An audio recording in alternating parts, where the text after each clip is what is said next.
कारगिल विजय की 25वीं सालगिरह के मौके पर बीजेपी के अध्यक्ष जेपी नड्डा ने पार्टी मुख्यालय में आयोजित कारगिल विजय दिवस कार्यक्रम को संबोधित करते हुए कांग्रेस पर जमकर निशाना साधा। उन्होंने कांग्रेस की सरकारों पर सेना के हितों की अनदेखी करने का आरोप लगाया। उनका आरोप था कि कांग्रेस के शासनकाल में सेना के अधिकारियों को सरकार में सवाल करने की इजाजत नहीं होती थी।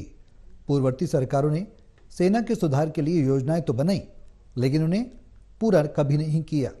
उन्होंने कहा कि प्रधानमंत्री मोदी के शासनकाल में सेना को मजबूत करने का प्रयास किया गया है। उन्होंने सेना को विश्वास दिलाते हुए कहा कि सेना के साथ देश के 140 करोड़ देशवासियों का भरोसा खड़ा है।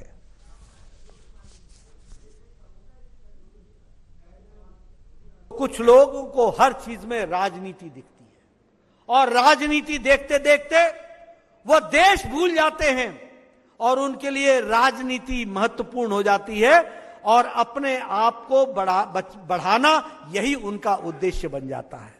और इसीलिए हम जानते हैं कि जो भी फैसले प्रधानमंत्री मोदी जी ने लिए हैं, अग्निवीर के बारे में सभी लोगों ने बताया है कि किस तरीके से हमारी फौज नौजवान भी होगी, देश की रक्षा भी कर पाएगी और इसके साथ साथ अग्निवीरों को अपने जीवन में ठीक ढंग से सेटल करने के लिए उनको भी एम्प्लॉयमेंट का पूरा स्कोप दिया जाएगा। इस बात को बार बार कहा गया है।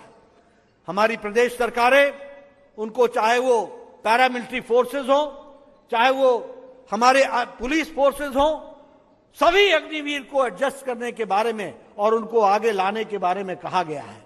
लेकिन कुछ लोग ऐसे हैं जो हमेशा देश की रक्षा के साथ खिलवाड़ करने के लिए राजनीति को सर्वोपरि कर देते हैं।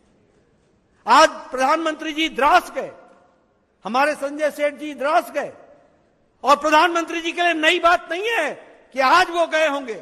हर दिवाली उन्होंने हमारे फौजी भाइयों के साथ मनाई है, ये भी हमको ध्यान में है। और मैं पूछना चाहता हूं, मुझे बताइए, जब ये कारगिल की लड़ाई हो रही थी, कौन सा कांग्रेसी नेता द्रास गया था? कौन सा कांग्रेसी नेता कारगिल गया था?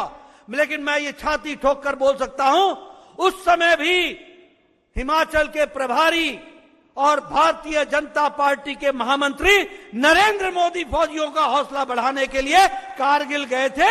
और आपने अभी इस मूवी में उनके तस्वीरें भी आपने देखी। इस तरीके से देश की रक्षा के लिए हमारे प्रधानमंत्री जुटे।